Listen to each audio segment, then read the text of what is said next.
ఇప్పుడు ఏపీలో కల్తీ లిక్కర్ మీద అని చెప్పేసి కూడా వార్తలు వచ్చినాయి.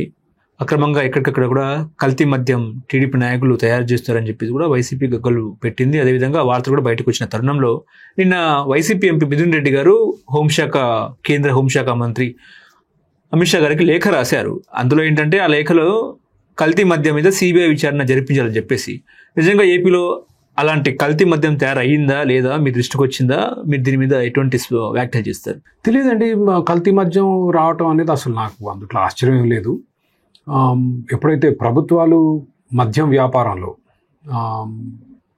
ఈ విధంగా జోక్యం చేసుకొని 500% పన్ను విధించి ప్రజలని విచ్చలవిడిగా దోచుకుంటున్నాయి.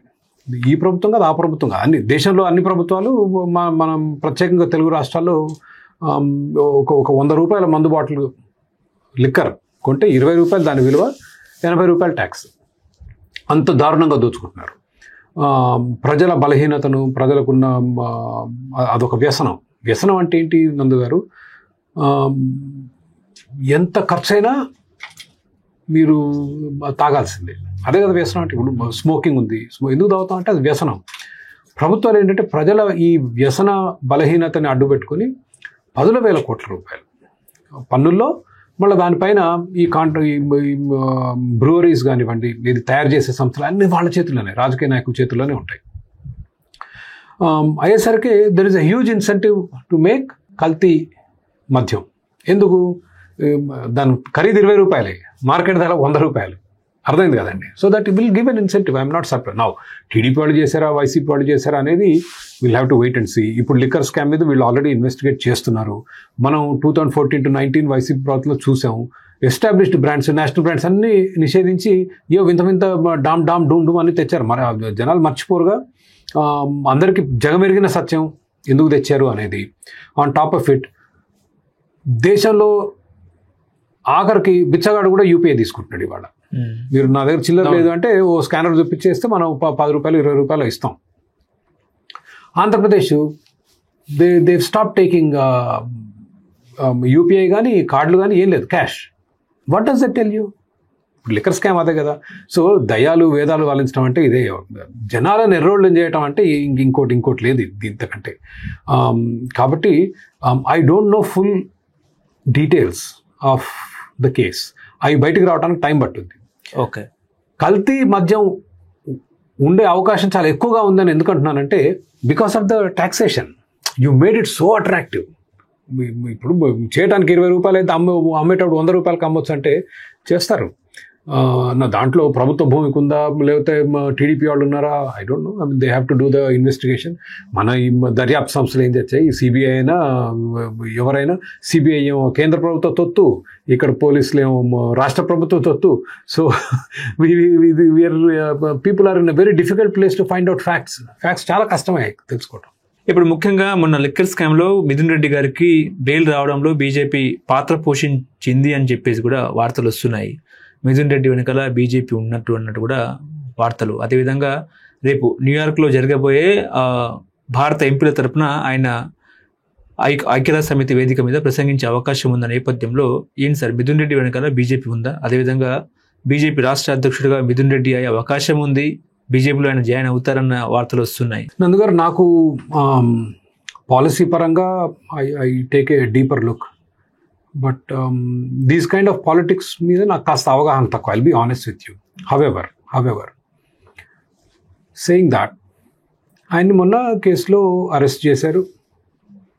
కేసు సుప్రీంకోర్టుకి వెళ్ళింది, హైకోర్టుకి వెళ్ళింది, చివరికి ఆయనకు బెయిల్ వచ్చింది. బెయిల్ మీద కూడా there is a lot of controversy. ఇది కూటమి ప్రభుత్వం అంటే టెక్నికల్లీ బీజేపీ అరెస్టెడ్. ఓకే, అంతే కదా. TDP, Janasena and BJP or ruling Andhra Pradesh. BJP ప్రభుత్వం అరెస్ట్ చేసినట్లే బీజేపీ ప్రభుత్వానికి కూడా భూమికి ఉంది. It's a కోalition government. వాళ్ళు మళ్ళీ యుఎన్కి పంపిస్తే how should we read it? This is a slab in the face for TDP and Janasena. There is heavy confusion among people అండి, ప్రజల్లో. ఇప్పుడు మీరు కూటమి ప్రభుత్వం, జగన్మోహన్ రెడ్డి గారి సిబిఐ అవినీతి కేసులు 10 ఏళ్ల దాటి 11 ఏళ్ళు అవుతుంది. మీకు తెలిసి ఇప్పుడు 6 జడ్జిలు మారారు.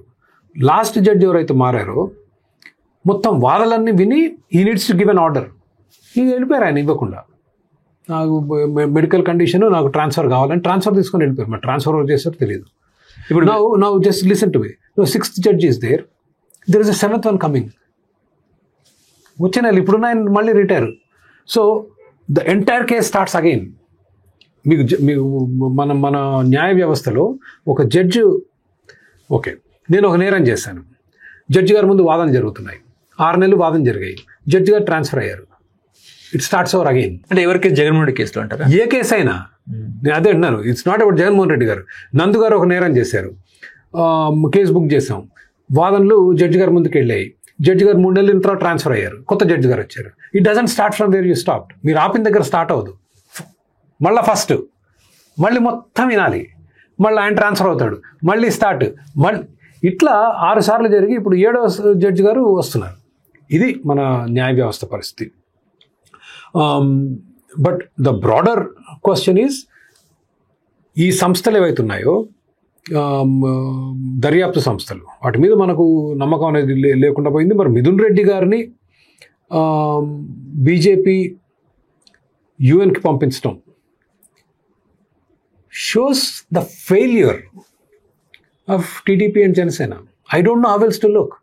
మోడీ గారు వీళ్ళని చెంపపెట్టు అంటే గట్టిగా ఉంటుంది, స్లాప్ ఇన్ ద ఫేస్, ఇంగ్లీష్లో అంటే కొంచెం సాఫ్ట్గా ఉంటుంది.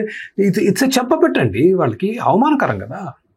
మీరు ఇప్పుడు దాకా మీ ప్రభుత్వం ప్రాసిక్యూట్ చేస్తే ఆయన అందరం ఎక్కించి యూఎన్లో పోయి మాట్లాడమంటే ఏంటి, సిగ్గుచేటు. They should be ashamed. కానీ ఇప్పుడు ముఖ్యంగా మిథున్ రెడ్డి అంశంలో, ఆ కేసు వ్యవహారంలో కూడా ఏసీబీ జడ్జి ఏ రకంగా బెయిల్ ఇస్తారనేది చర్చ. సుప్రీంకోర్టు కూడా ఎవరైతే ప్రభుత్వ తరపు లాయరు సిద్ధార్థ రుద్ర కూడా ఇదే అంశాన్ని కోర్టులో ప్రస్తావించారు. ఆయన ఏమన్నారంటే, ముఖ్యంగా న్యాయ చరిత్రలో కూడా ఎన్నడూ లేని విధంగా జడ్జి గారి మీద కొన్ని విమర్శలు చేసినారు. ఏ రకంగా అంటే, మిథున్ రెడ్డికి బెయిల్ ఇస్తూ ఇచ్చిన తీర్పుల అంశాలపై తదుపరి విచారణ ఈ నెల 15కు ఉంది. ఆయన ఏ రకంగా ఏసీబీ జడ్జి గారు ఏ రకంగా మిథున్ రెడ్డి గారికి బెయిల్ ఇస్తారు, అతను ట్రాన్స్ఫర్ చేయించండి అన్నట్టు కూడా మాట్లాడుతున్నారు ఆయన లూత్రా గారు. అంటే జడ్జిల గురించి మరి లూత్రా గారు అంత స్ట్రాంగ్ లాంగ్వేజ్ ఎందుకు వాడారో నాకు తెలీదు. But the current TDP government is under tremendous pressure. TDP శ్రేణులే ఈరోజు టీడీపీ ప్రభుత్వాన్ని ప్రశ్నిస్తున్నారు. ఓకే, ఏమని? వాళ్ళ నిబద్ధత మీద. There lot of questions. ఇప్పుడు ఎన్నికలకు ముందు ఎన్నో అభియోగాలు మోపారు పెద్దిరెడ్డి గారి మీద, వాళ్ళ సామ్రాజ్యం మీద. The allegations now TDP cadre are making are that they are going soft. And ఒకటి కాదు, ఎన్నో ఉదాహరణలు ఉన్నాయి. చెవిరెడ్డి గారి కుమారుడు బెంగళూరు నుంచి వెళ్తుంటే అరెస్ట్ చేసి తీసుకొచ్చి స్టేషన్ బెయిల్ ఇచ్చి పంపించారు. Attempt to murder case. Pinnelli సోదరుల పట్ల కూడా చాలా సాఫ్ట్గా ఉన్నట్లు వార్తలు వచ్చాయి. ఇప్పుడు పెద్దిరెడ్డి గారి విషయంలో ఆయన అటవీ భూమి ఆక్యుపై చేశాడని ఇంకా చాలా కేసులు చాలా ఉన్నాయి. We don't know where they are going. APPSC, we don't know where that case is going. ఇవాళ మొన్న అటార్నీ ఏజీ గారు కేసులో ఏపీపీఎస్సి గతంలో జరిగిన అవినీతిని he was actually defending it. మీకు APPSC was very big election issue. PSR గారు జైలుకి వెళ్ళారు. And APPSC position is defending, this government is defending. గత ప్రభుత్వం చేసిన అన్యాయాల్ని ప్రస్తుత ప్రభుత్వం ఈజ్ డిఫెండింగ్.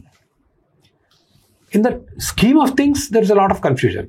మీరు అడిగింది లూత్రా గారి ప్రశ్న ఏంటంటే, maybe they are feeling the heat. ACB కేసులో ఆ బెయిల్ పిటిషన్ పోవడం అనేది మా ప్రభుత్వం సిగ్గుపడాల్సిన విషయం. Again it is a failure of the TDP government. దాని తర్వాత లూత్రా గారిని తీసుకొచ్చి ఇప్పుడు అవాకులు చవాకులు పేలితే I don't know what good will come from it. But a lot of blame falls on the current government. అంటే బెయిల్ న్యాయ వ్యవస్థలో ఏంటంటే bail is right, jail is exception అనేది ఒక వాదన అయితే ఉంది. Always there. బట్ అగైన్ 7 సంవత్సరాల పైన శిక్ష పడే నేరాలకు అరెస్ట్ ఈస్ గ్రాంటెడ్. అది కూడా అరెస్ట్ చేసిన తర్వాత మళ్ళీ 24 గంటల్లో జడ్జి గారి ముందు పెట్టాలి. జడ్జి గారు మెరిట్స్ ఆఫ్ ద కేసు చూసి whether arrest should be continued, bail is right అనేది యూఆర్ అబ్సల్యూట్ రైట్. మొన్న కూడా సుప్రీం కోర్ట్ హెస్ రిపీటెడ్.